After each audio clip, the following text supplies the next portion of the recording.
prise en participation comme Dailymotion. Donc nous leur disons, écoutez, non, moi je veux bien qu'on vende, mais c'est 50-50. C'est partenariat mutuellement bénéfique.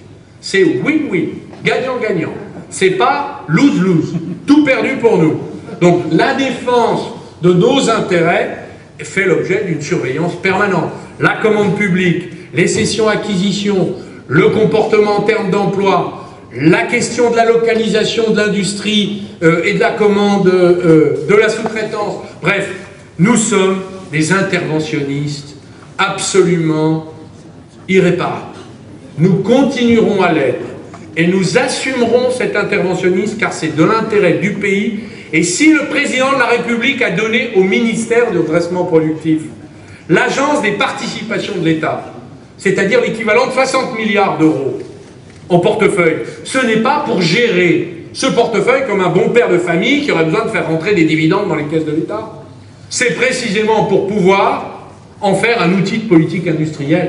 Quand je vous disais que la politique industrielle avait disparu, eh bien, elle est née, elle est en train de renaître grâce à cet outil extraordinaire qui s'appelle l'Agence des participations de l'État que je dirige. Et cette agence, elle a comme moyen de regarder ce qui se passe dans 60 entreprises environ, dans lesquelles l'État a des participations.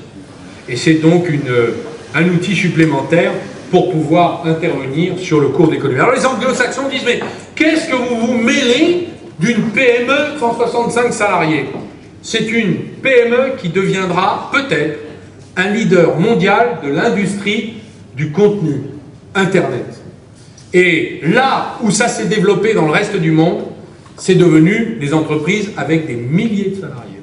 Elle en a 165 aujourd'hui. Mais si on la développe, et particulièrement en France, elle en aura peut-être 1000, 2000, 3000.